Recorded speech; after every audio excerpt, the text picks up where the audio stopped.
Welcome, everyone. We're really excited for you to be here, and especially excited for our two speakers we have today, Giovanni King and Alee. And Alee, I may get your last name pronounced incorrectly. Famo? Fa'amoy. Famoy. Okay, my apologies. No I'll problem. call you Alee because I'll stumble over that too many times. I'm excited to have these two gentlemen for two reasons. One is they're both former students of mine. And so everything that they say that is brilliant, I'll take credit for it. That's always exciting to have. But I know them well, and I know that these are two people that work hard in their space of regulation, and are not afraid to take on challenges. So they're on a world stage talking about some things they've been doing, and I'm excited for that. Let me tell you just a little bit about them. Alee is the executive director for ICT at the Utility and Regulation and Competition Office, OfReg, in the Cayman Islands. Prior to joining OfReg, he worked for Deloitte Cayman Chief Operating Officer at Brac Informatics Centre and as an independent consultant. Giovanni is the COO of the Bureau of Telecommunications and Post in Curaçao, and as well as the chairperson of the Konsulta Nashonal, which is a national dialogue for the Government of Curaçao. And it's not a topic we'll cover here, but if you ever want to study how to have public dialogues on difficult issues, Curaçao has some really interesting approaches. And so Giovanni's a guy to talk with. He started with the Bureau in 2007, but took 5 years off to serve as a COO for the Bureau of Telecommunications and Post in St. Maarten. So gentlemen, thank you for being here. We're here to talk about an issue that has been controversial for a long time. I first started working in it over 30 years ago. So that tells you how long it's been controversial, and we still debate different things in it. But you gentlemen have actually stepped into that space and worked in it in your country. So I'd really like for people to learn what your experiences have been. And so let me just start with how you have defined infrastructure sharing in your situations, because the definition changes from place to place. So let's just clarify terms. Giovanni, could you start us off, please, and just tell us how's it defined in the work that you do? First of all, Dr. Jameson, thank you for the opportunity to be part of this session today, and thank you for all of the people listening in. Well, it has been, I wouldn't say a roller coaster, but it has been an ongoing change as we look at what we look at basically infrastructure sharing. We are a European based or oriented island because we're part of the Dutch Kingdom. So our initial entry to the space and to discussing the specific topic was looking at it at how it has been done in the Netherlands. So it was unbundling, giving access to the last mile of your infrastructure. And as technology changes, we moved basically the target up where we basically said, well, you need to look at passive infrastructure, you're looking at active infrastructure elements and how all of those have changed. And as technology has changed, we have incorporated all of these elements in our vision and understanding of what we call the sharing of infrastructure. In addition to that, there is one more thing that as we are a small economy, we also realize that in order for us to make sure that our constituents are able to get broadband access at a more affordable pricing, we needed to look at our initial approach where we had competition on infrastructure level and people or operators providing services based on silos of infrastructure. Each service, single service, there was a single infrastructure providing that service. And as technology has changed, and now we have the opportunity to have a verticalized infrastructure and services, making it possible for not only the operator to become more efficient and providing a service over a single infrastructure, but now we could have created a situation as a result of investments that weren't being made by existing operators to reach all corners of our islands, that we should think about creating this single open shared infrastructure on which all operators would be able and service providers would be able to provide a service. So there was a growth or a change in our perspective, where we think that today, based on our economy of scales, that the best approach would be to have a single, open, shared fiber infrastructure on which everybody would be able to provide service. Of course, there would be rules and regulations to how to do that. All right, very good. Alee, how are things defined in the Cayman for shared infrastructure? So it's defined in both the law, the ICT law, infrastructure sharing and interconnection as well. And that was defined when the market liberalized in 2003. And right after the creation of our ICT regulatory body and the opening up of the market to competition, the initial regulatory agency, the ICTA, created regulations to define how infrastructure sharing would happen.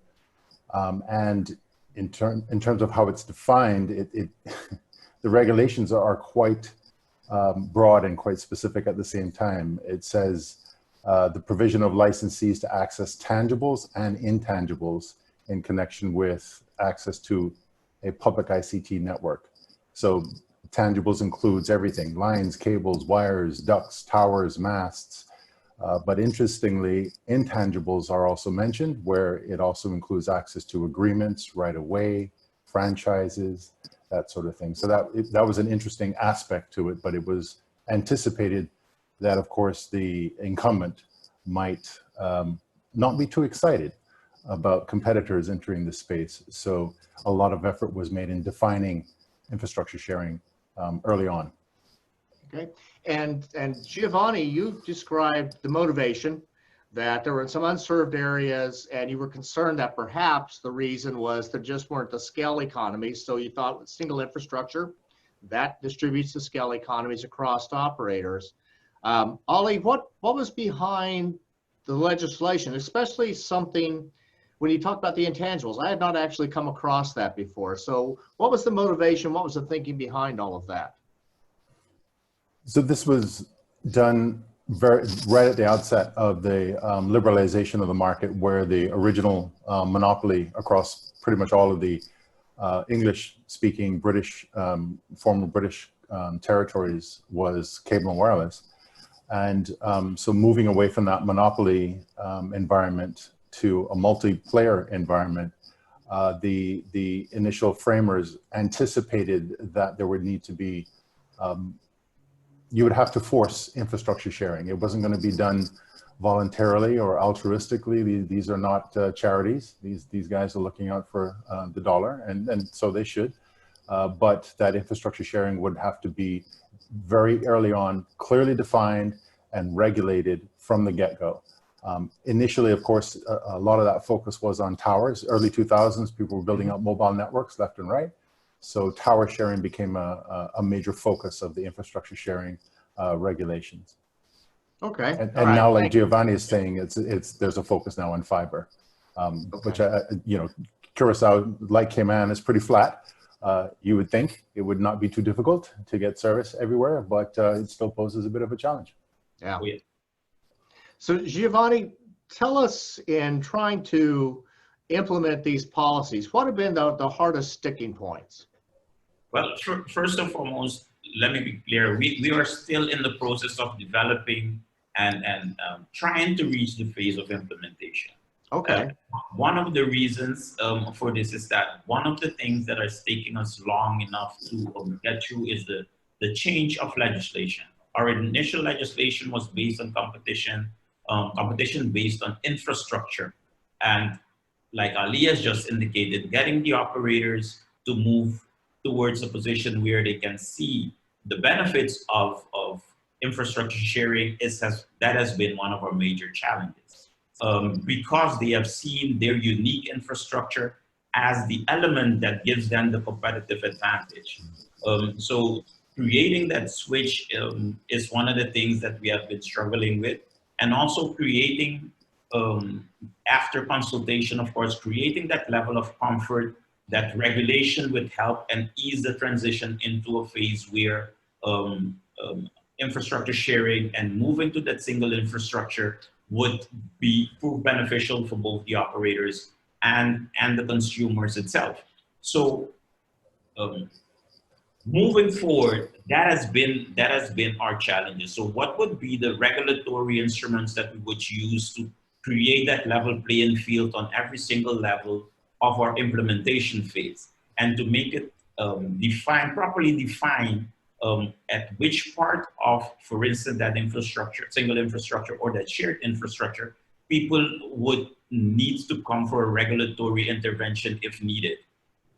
Which companies would be the companies that would manage and operate each element of such a single infrastructure of shared parts if you're trying to create that single space in which everybody would have to interact with each other.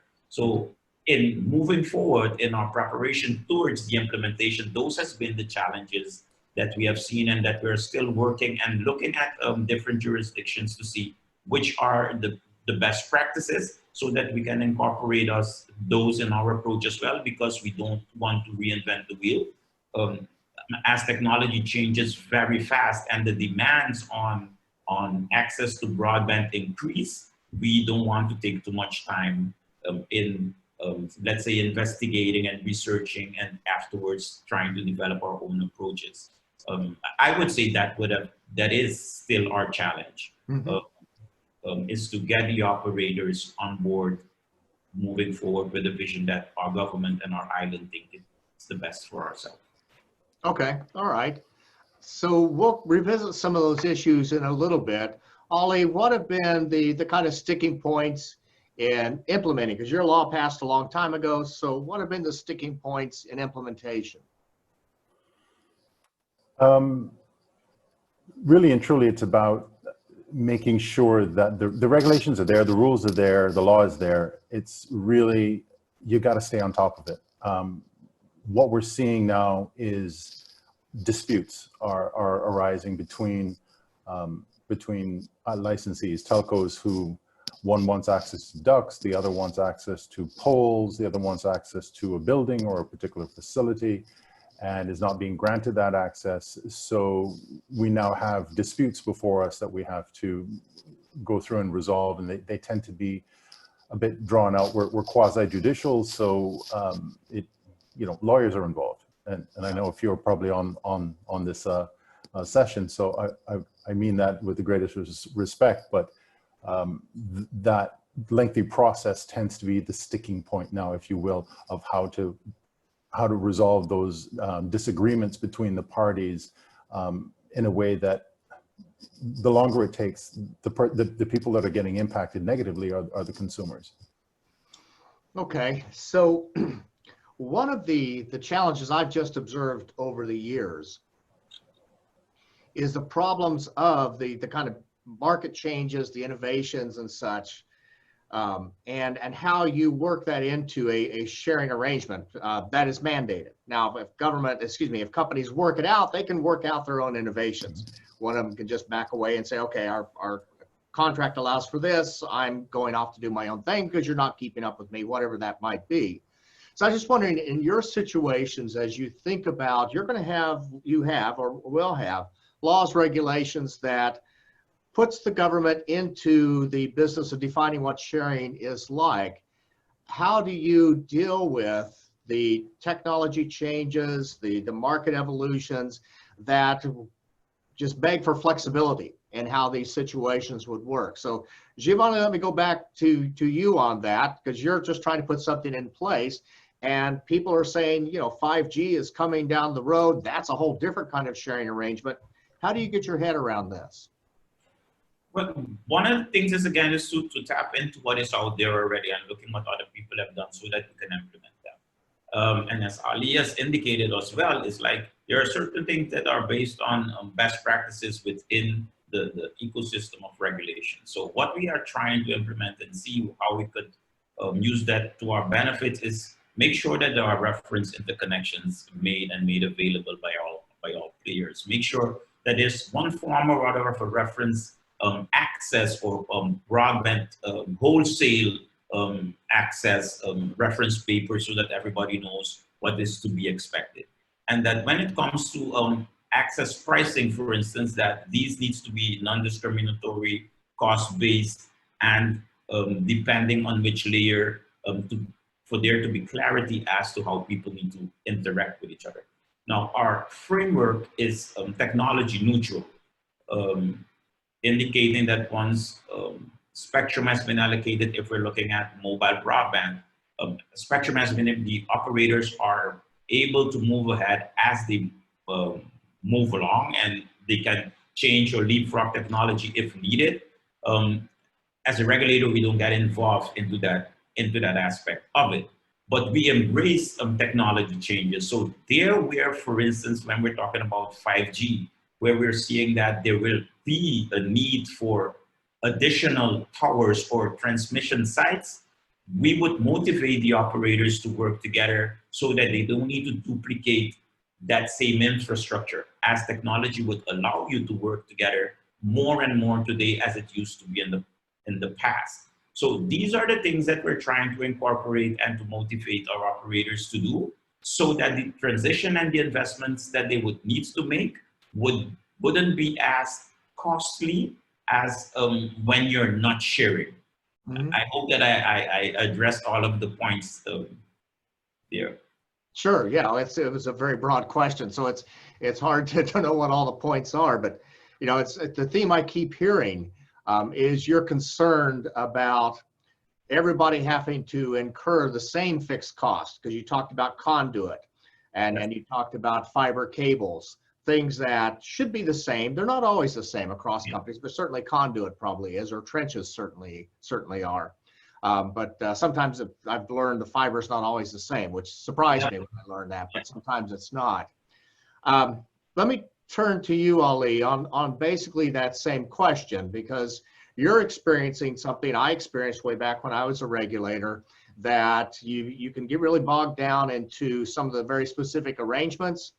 And we found at ex post, somebody did a study of us and found out we actually delayed innovation because of the way we were doing things. How do you make sure that your sharing processes actually keep up with all the changes that are happening with the technologies and the economics? You're muted. Sorry, like Giovanni mentioned, we our regulations in our law are technology agnostic. So while there's flexibility there are going to be challenges because the new technologies and the new services are going to put a strain on how this infrastructure sharing is going to work or not work, as the case may be. So for example, 5G.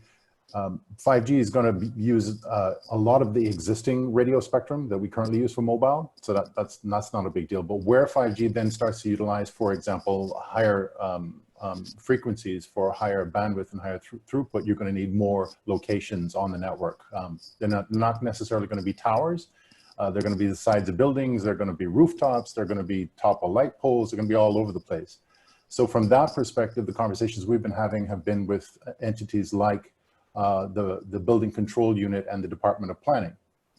What are we going to be looking at in terms of ICT infrastructure in buildings? The other thing that we think is going to happen is that your typical ICT infrastructure player won't necessarily be a telco anymore.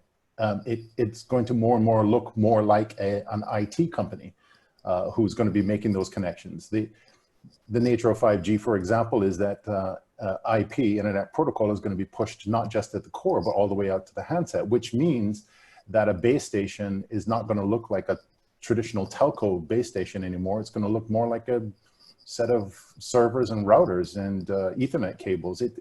So this convergence that we've been long anticipating is here. It's here. So what we need to be thinking about is how do my regulations support this convergence? How do my regulations enable us to adapt to this evolving landscape?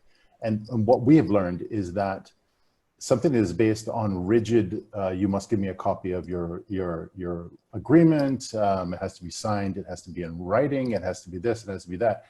that's not quick enough or flexible enough for the kind of rapid build out and rapid deployment that you're going to expect from players today, whether it's new players coming in or existing players who are modifying their networks to convert from 4G to 5G, or entering into a new type of environment, whether that's cable TV or some internet play.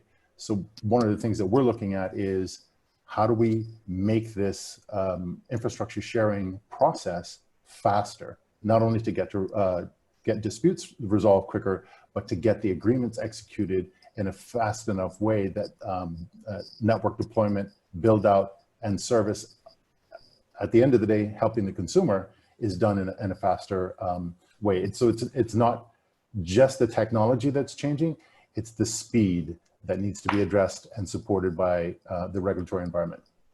All right. Well, thank you both so much.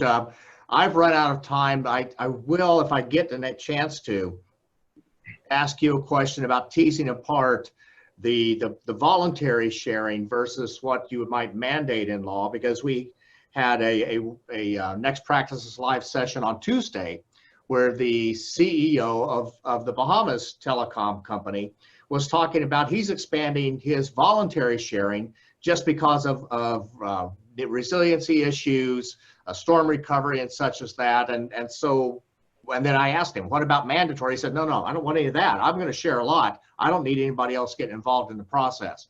We'll revisit that later. But we got a lot of questions in the chat, so let me turn to some of those. One of the first ones, actually two people asked this. Charlie Lewis does, and Rodine Renner does as well. Giovanni, they would like for you to share the different documents, readings, etc., that you're going through, business model, the things that you talked about early on. If you could make sure to get those to Sam, she'll put them in a link where everyone could get those, please. But then Rodine follows up with a question. And since one of the motivators for the infrastructure sharing is that it would lower the amount of fixed costs that each operator would have to encounter or bear, what evidence have you seen that results in lower prices for the consumers? Well, when we look at our specific island and what we have seen in that, one of the major costs of the rollouts are, for instance, trenching. And because we were our rules and regulations were built on infrastructure competition, we have seen that the companies that had the most possibility to invest, which were the government-owned companies in the past, they have had the bigger coverage. And we have seen that those operators that were licensed in the past, thereafter, once liberalization took place, weren't able to achieve the same level of coverage over the last almost 15 years. And in conversation and in consultation, they have indicated that these elements of rollout were the ones that were weighing down more and more on their let's say, their retail pricing. And of course, when you move, even though our island is small, when you move further out of the city area, your amount of houses passed per kilometer would be less. So that wouldn't carry the investment to get a return that would be beneficial for the operator, resulting in them not doing the rollout at the pace that we would want. So the indications that we get was based on the consulting of our markets and the operators themselves indicating that if they were to roll out in the rural areas on an island, that would impact the bottom line. And as a result, 2 companies or 3 companies in our case investing to reach those same 80,000 households, you would then end up deducting that it wouldn't be cost effective if everybody would do that. All right, so what you were looking at then wasn't so much that you're going to see a drop in retail prices, you're going to see a service expansion. That's what you're really looking for. Okay, all right, very good. Alee, how would you answer that question? What evidence have you seen for lowering retail prices by lowering cost of sharing? There's no direct evidence that there's a linkage there. Look, in high income and high density areas, the operators find a way. All right, so whether that means they go and trench themselves, or they dig up the road, or they go to the sidewalk, or they attach to something or the other, they'll find a way. It's in places like Giovanni's talking about, in the rural areas where the population density is lower, the number of commercial entities is lower. That's where you start to hear all of the excuses about the difficulty in service, the attachment issues with poles, access to ducts. That's where because there's less effort being put into things. So then they turn to the regulator to help sort some things out. But along our, the wealthy neighborhoods or 7 Mile Beach Strip or certain areas, I haven't heard any complaints, because if they couldn't get access to ducts, they just laid their own fiber. They figured it out. So innovation is driven by, whatever the motivations usually are when you're running a business, money. And innovation will happen in those areas. Where we need to act as regulators is the little guy, in the rural areas, in the smaller settlements, in the outlying districts. That's the guy who needs the regulator to help fix those problems and make sure that the networks get built out and that he has the benefit of a competitive environment. One of the things that we've not seen is, yeah, we have competitors, but they're not all competing in the same areas. When you go out to the rural areas, some of our folks still only have one player to choose from, so they have no choice. Okay, all right, very good. So let me go now to a question from Ram. Ram is also a former student of mine, and he participated in one of our Next Practices Live, talking about how does a new regulatory agency manage itself during a pandemic. He's helping form a new one, about a year old now, I think. So Ram is curious about, he first starts off talking about managing traffic, but I think what he's really concerned about is with the nature of operators trying to expand coverage very rapidly. Sometimes quality drops, service quality drops. And I know, Alee, you and I've had conversations about that. I don't remember if Giovanni's faced that issue or not. So let's start with you, Alee. What do you do with respect to service quality issues, especially with network expansion? One of the problems that we faced is exactly that, is quality of service. Getting what you pay for, basically, whether that's broadband speed or just quality of the connection. We're actually rolling out consumer protection regulations later on this month, which will address those issues. But again, enforcement winds up being the key. So part of what we're looking at is, how do we measure quality of service on broadband in an independent manner? How do we measure the quality of mobile connectivity, dropped calls and that sort of thing? Back in the old telco days, we had congestion measurements, we had call failure measurements in the old public switch telephone network. We need to figure out how to bring those measurements in an independent way to the other services, so that we have, as a regulator, we need an independent source of truth so that we can make decisions and take enforcement against those who are collecting fees for a service, but not necessarily delivering on what was promised. So that's very shortly coming for us in terms of regulation and figuring out what platforms we need to measure those quality of service metrics. Okay, Giovanni, what are your experiences so far with service quality? Well, I think we face the same challenges that everybody else is facing. In addition to the fact that as a small community, when you're looking at international connectivity, which is one of the elements that would help degrade your quality of service on island and the pricing thereof, and that aspects of the industry not being regulated. So the challenge starts there.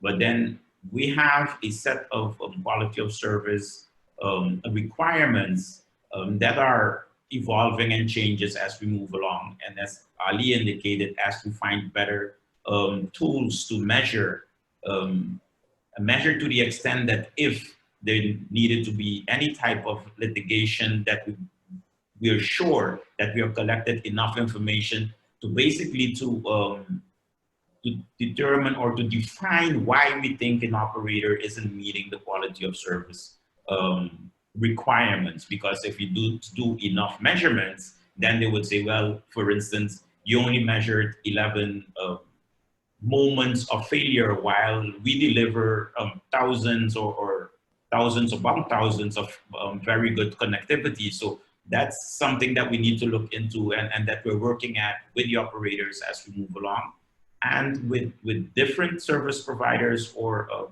equipment vendors that build equipment specifically to make those measurements. So this is an ongoing and a changing thing. But one of the elements that definitely impacts us from the beginning is the mere fact that we are an island nation, and that, let's say, the international capacity is one of the elements that weighs down on the operator's ability to generate income. And as a result, then they would build in the contention ratios that would enable them to generate revenue at a acceptable level. But that same contention would then end up impacting the quality of service at the end of the day. If I need to share a 10 gig connection with, I don't know, 1,000 people, the level of experience of service would be different if I share that same 10 gig with 100 people. So there is a certain level of concern when you're looking at how much is being purchased and being reused on the island in order for the service to be profitable, while we as regulators also need to keep into our back of our minds that we're doing this for our consumers while the operators need to earn some income. So okay. All right, so it's I think one of the things you mentioned there is really important, and that is trying to understand why the standards maybe that you have are not being met. But then as Alee was saying as well, we're all adapting our standards right now. Yeah. Through the pandemic, the networks have actually performed a lot better than people projected they would. So it's an impressive time for that. People have expanded very fast. Kind of getting to what's going to be the new normal is going to be a struggle, and it's going to require a lot of discussions. And what's really going to, what can we really expect, and what prices are we willing to pay for those things? All right, let me go to another question then. This is from Charlie Lewis. Charlie, I've known for a long time. He's from South Africa. He wonders if any of you have talked about, considered, studied these open access wireless network type approaches. And sometimes they're hardwired as well. So you're probably familiar with the one in the UK.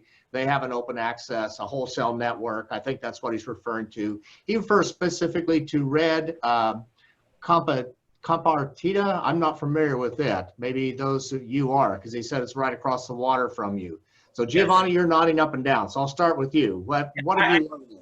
The Red Compartida is one of the developments that we're very closely looking at.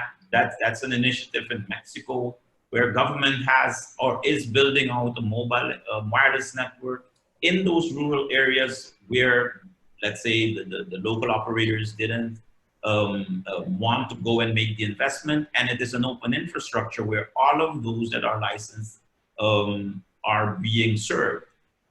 So the Red Compartida is one, they're saying it at this particular moment, it isn't cost effective, but the initial motivation to follow that approach wasn't cost effectiveness, was to bring connectivity to areas that were underserved.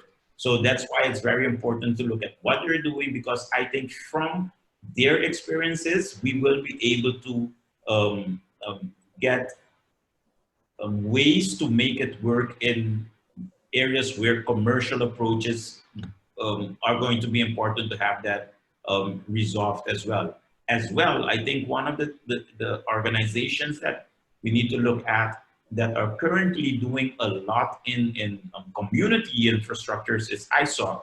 ISOC is going across the globe and trying to get communities that maybe even governments are overlooking to build their own infrastructures and to make this available to everybody that would like to come and provide services over.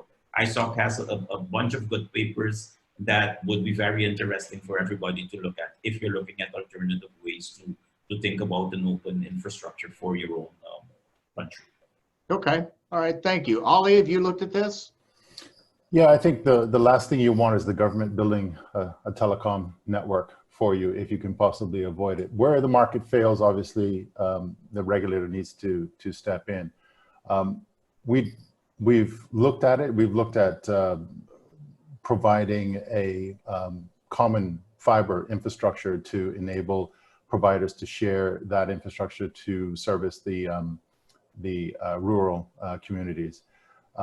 But the providers still want to use their own facilities to get out there. We need to give them a shot at doing that by clearing the way, the roadblocks that are in their way right now with regards to infrastructure sharing, so that they can make that attempt to build their networks like they want to do. If that fails, then we'll look at it. But like I said, the last service provider you want is a government department. Okay, all right. Well, thank you for your thoughts on that. One more question, then we're going to change our format and let people speak directly to you. This is from Franz. Franz wonders if, in thinking about creating a common infrastructure, if that's preferable only in like a greenfield situation, or what about if there's already an infrastructure in place? Or there's some people competing in infrastructure. So how do you handle, there's three different scenarios. How do you handle those? Let me start with Giovanni, then Alee will get your thoughts. Well, in this particular case, for both Curaçao and St. Maarten, like I said, we're starting from a position where they were competing infrastructures, and people have been investing in both. If I look at St. Maarten, for instance, there are two individual organizations rolling out fiber infrastructure, fiber to the home. So the approach in St. Maarten, for instance, was that, and it was consulted with the operators that everybody would bring their assets in, and based on value, we would create an organization, a structure that all of those assets would be brought into this new company, and based on the value, a company would get a bigger share of the company so that we could build further. And there where you have overlap, well, we needed to look at how that would be worked out. That development in St. Maarten hasn't continued up to now because, I mean, everybody knows the islands have been hit by major hurricanes. So the attention has and the priorities have shifted to other areas, but I think it would move forward. In Curaçao, we are having a situation where there are competitive infrastructures totally. So we have HFC infrastructure, an HFC infrastructure, and we have a fiber to the home infrastructure. The approach here now is, well, where you have overlap, everybody maintains their access to their clients based on the infrastructure that there is in place. But there where, and because our vision is to build out a fiber-based shared and open infrastructure, not government, but again, from a commercial perspective, that there where there is no infrastructure or there is outdated infrastructure, that the approach would be that only fiber will be rolled out.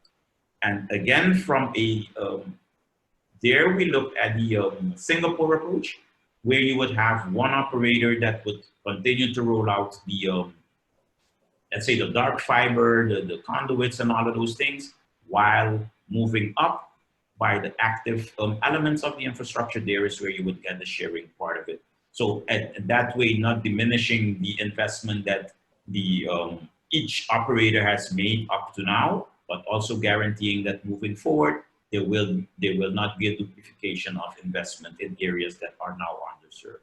Okay, all right. Alee, how would you answer that question? One of the areas that, like I said, where the market fails, you have to act. And what Giovanni pointed out in an earlier statement was we're islands, and nothing happens unless we have stable connectivity off island to where the internet really begins. For 90% of our traffic, that's Miami. So 20 years ago, there were a lot of cables, submarine cables being built all over our region, connecting all of our islands together. There hasn't been a lot of that investment recently, and we worry about that. So much so that we created an initiative to promote the Cayman Islands for submarine cable investments. So we've attracted a lot of interest in that, but it's very difficult to make a business case work when you're such a tiny little island. We're only 60,000 people. So one of the areas, back to Franz's question, one of the areas that we're looking at exploring innovative funding mechanisms for, similar to what Giovanni's talking about in terms of a sort of open access project for terrestrial fiber to connect customers, we're looking at that concept for submarine cable. So how can we structure a funding mechanism with or without government involvement, whether it's a PPP or something else. And my course that I took at PERC not too long ago with the World Bank PPP certification has come in handy. Dr. Good. J, thank you. And examining those options as it relates to submarine cable connectivity in order to make sure that we're tiny, but we've got 4 telcos, and they all want to pull out fiber, and they all want to do mobile, and they all want to do everything. So a tiny little island with 4 telcos, that's surprising, but what isn't surprising is that tiny little island is still finding it difficult to get decent connectivity off island. So going forward, that's going to be a challenge, I think, that islands across the Caribbean and in many other parts of the world face as we look to replace those aging cables that were laid 20, 25 years ago. You know, Curaçao has connectivity on several cables, but again, a lot of that infrastructure is aging. So that's where we're applying some of the concepts that Giovanni was talking about in terms of exploring different funding mechanisms and different ownership models and different licensing regimes for that type of connectivity. All right, well, great. So Sam, I'm going to turn things over to you. We have a lot of questions in the chat. I don't think we'll get to all of them. So, but if you take over and get us through what we could, please. Yes, thank you, Dr. Jameson.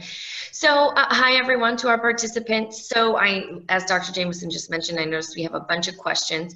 So in order to do so, we're going to open this up for participants to share live on their audio and video if you prefer to.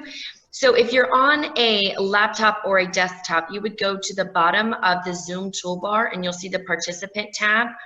In the participant tab, there's a hand icon that will prompt me that you would like to share. So please be sure to click that, and then it will notify me that you'd like to share.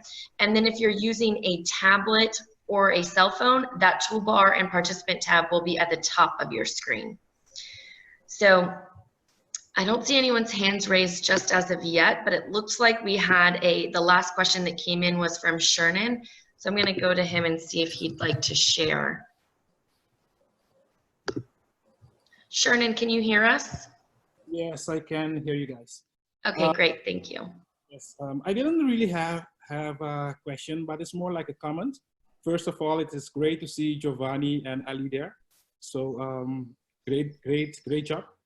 So given that Giovanni did mention ISOC, Internet Society, I would like to just give some comments on that. If we just take a look, for example, globally, still we have like 48%. Let me turn my video on then. Okay. Yes. If we just take a look, for example, globally, still 48% of the globe is not connected to the internet. And within Internet Society, we have been looking at smart ways how we can get, let's say, the other, let's say 48% connected to the internet.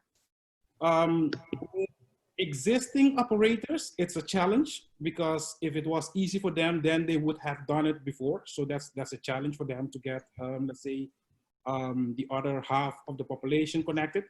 So that is why we have been exploring other ways how to get people connected to the internet. And community networks, as Giovanni did mention, is one of the ways that we have been exploring. And in that regard, for example, regulators can play a key role as well, especially when it comes to spectrum policy measures that they can take.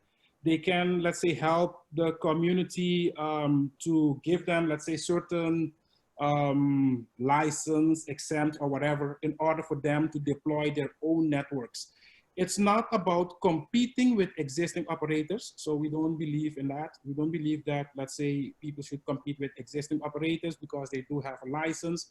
But if you are in a rural and underserved area where existing operators are not interested to invest, then you may have that community come together and to decide, okay, we're going to deploy our own network. So these are ways that we have been exploring globally that can help us to get much more people connected to the internet. So that's basically the only thing that I wanted to share with you guys. Thank you. Thank you, Sharon. Thank you, Sharon. So yes, it looks like we have 2 hands raised right now. So forgive me if I pronounce your name incorrectly. Rodine, I'm going to go ahead and unmute you.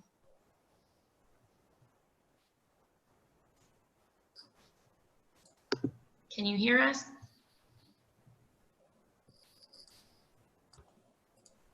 I had to I'm asking to unmute.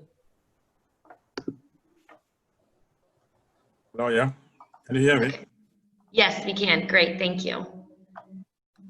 Thank you very much. This is a very important topic.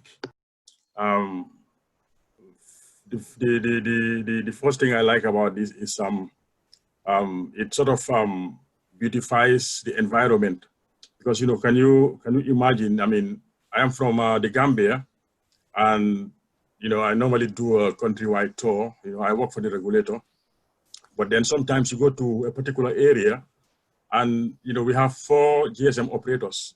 Can you imagine in a small area of about let's say 30 by 30 meters, you see 4 towers, 4 generator houses with 4 generators, all of them coming on if there is no electricity, the noise pollution, the air pollution and all those kind of stuff. So I mean, it's something that I think we should all welcome and work towards achieving it in our countries.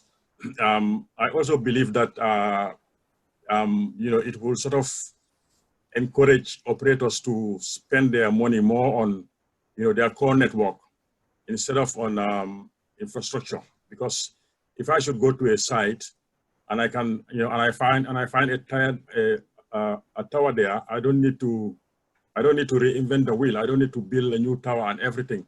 So that will cost me less money, which I can use to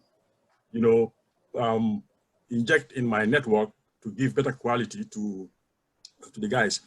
But then the pricing mechanism or charging mechanism is something which I'm really interested. I would want to know something or hear something from the presenters, because one example that I can give you is I know an operator that's shared with another operator for almost 2 or 3 years, but because the other operator starts giving better quality and getting more clients, the operator sort of got angry and increased his fees just like that, like 20-fold or even 50-fold.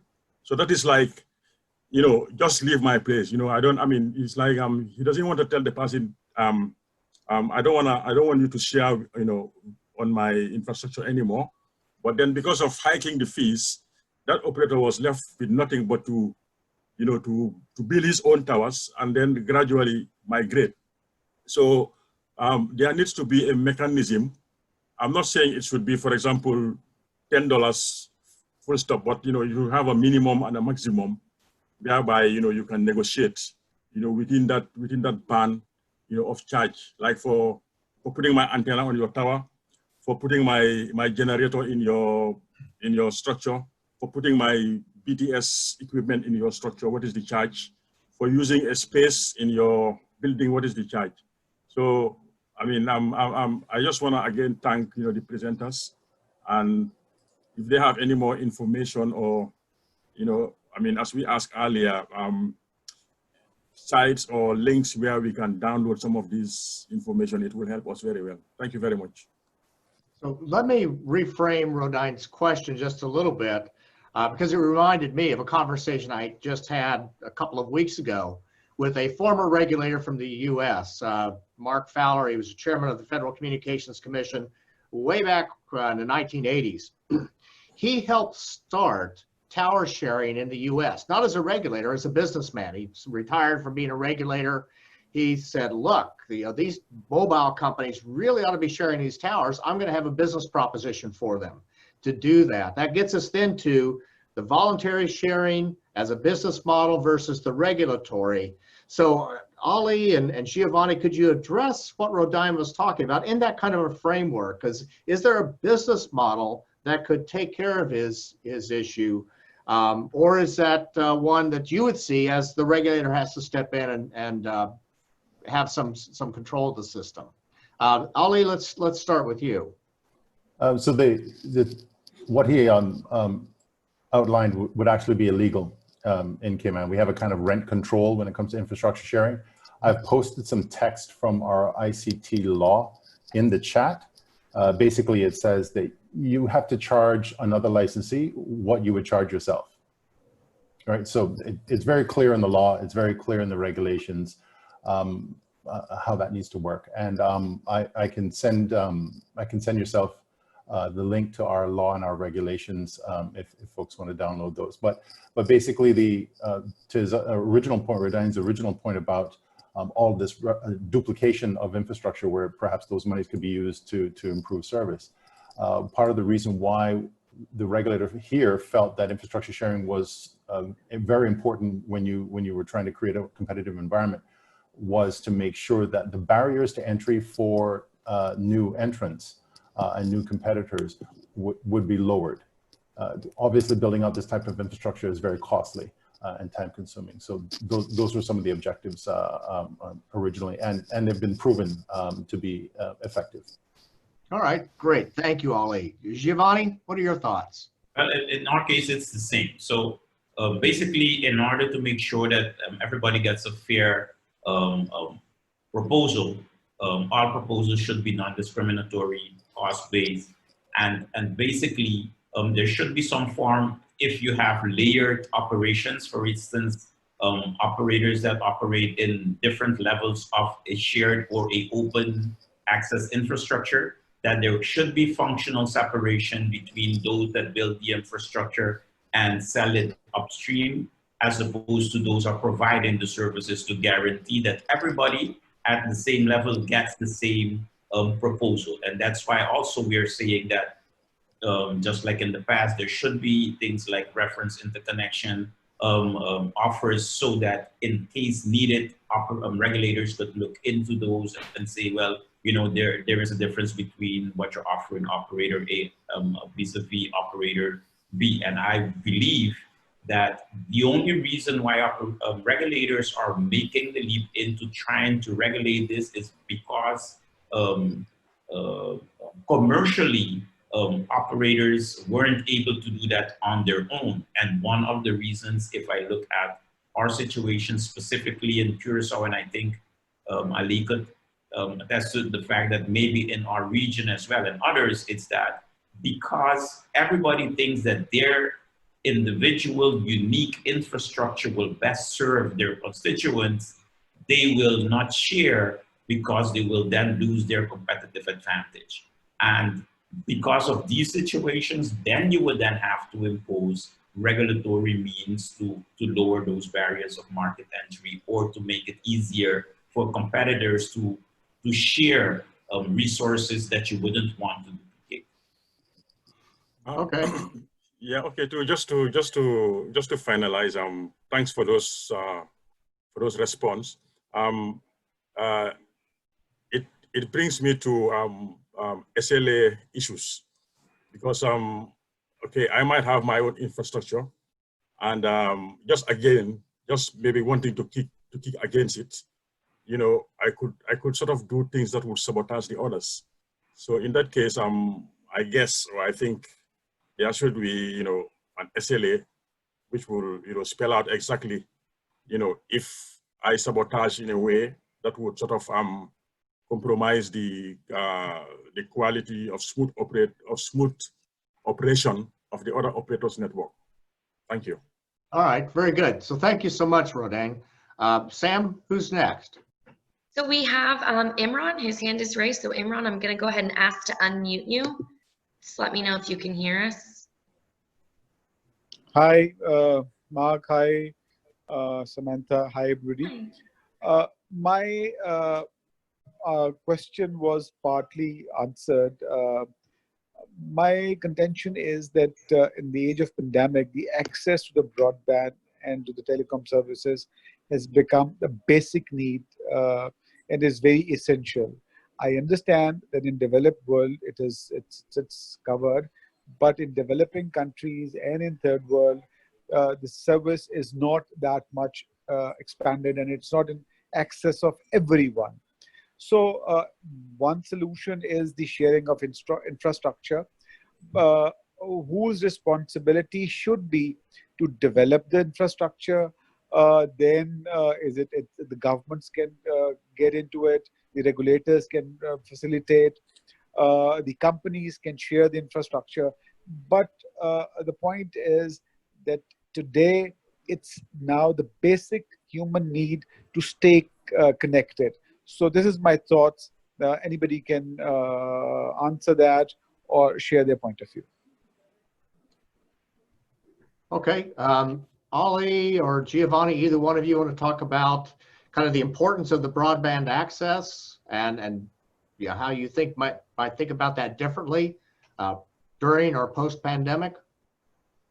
During the pandemic, what we saw was a massive shift in folks working from home, going to school from home and whatnot. So that that shift in traffic did put some strain on the broadband, in particular broadband infrastructure. We didn't have any issues with the network itself, the networks. They had plenty of capacity off island as well. Where people actually found issues and they blamed the telcos for turned out to be things like congestion on Wi-Fi, right? Because Wi-Fi is a shared set of frequencies. So the story I always tell is on my back porch, there were four Wi-Fis that I could see with my neighbors before the pandemic, and now there are 12. As people are doing boosters and all sorts of other stuff. And my Wi-Fi at home is unusable. So I have to hardwire everything. To the point about the difference between the sort of gap between developed countries and developing countries, where a number of other countries have tried to resolve this is having the government get involved in building infrastructure. Again, that's fraught with issues. One approach that we've looked at is the potential is to maybe do a competition, if you will, or an RFP to encourage innovation to enter that space. So there might be some funding, there might be some discounts on fees, there might be some access to other infrastructure, whether that's government land or other resources in those areas to help a person build out a network. The other comment, I think, from before, from one of the commentators was around a community network. So whether that's community Wi-Fi or those, we would welcome that. If a community wanted to get together and utilize ISM band, for example, whether that's in the Wi-Fi space or otherwise. But if a community wanted to get together and do a mesh network, for example, and needed some spectrum, we would happily look at that and maybe even do a waiver on fees to encourage that kind of community connectivity. All right. Giovanni, do you have anything to add on this?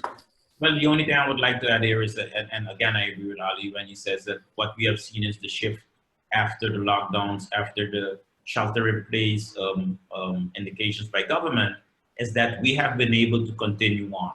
But what we also have identified are those specific areas where people weren't able to do that.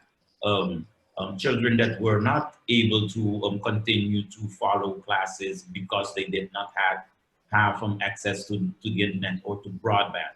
So that highlights the areas that we still need to do some work in order to be better prepared for the future.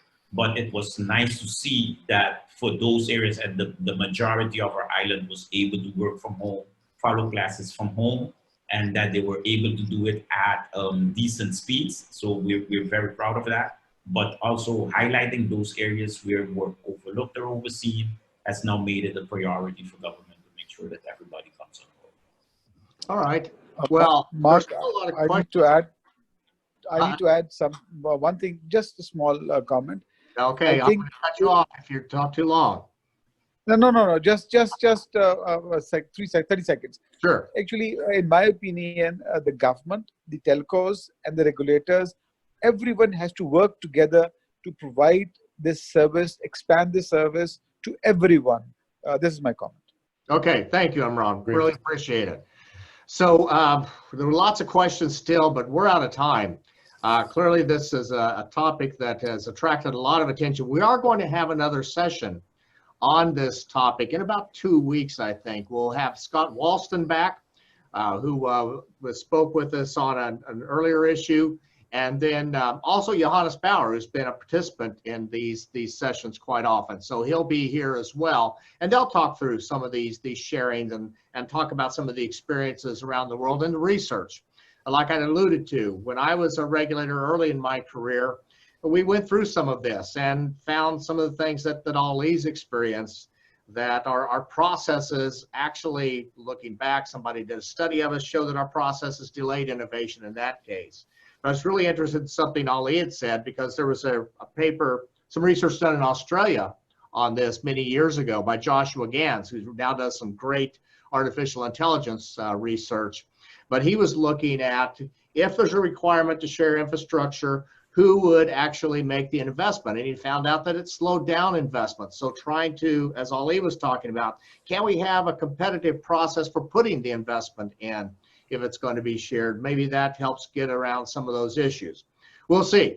There's a lot yet to be learned along the way. So Alee, Giovanni, thank you very much. Really appreciate your being here. All the participants,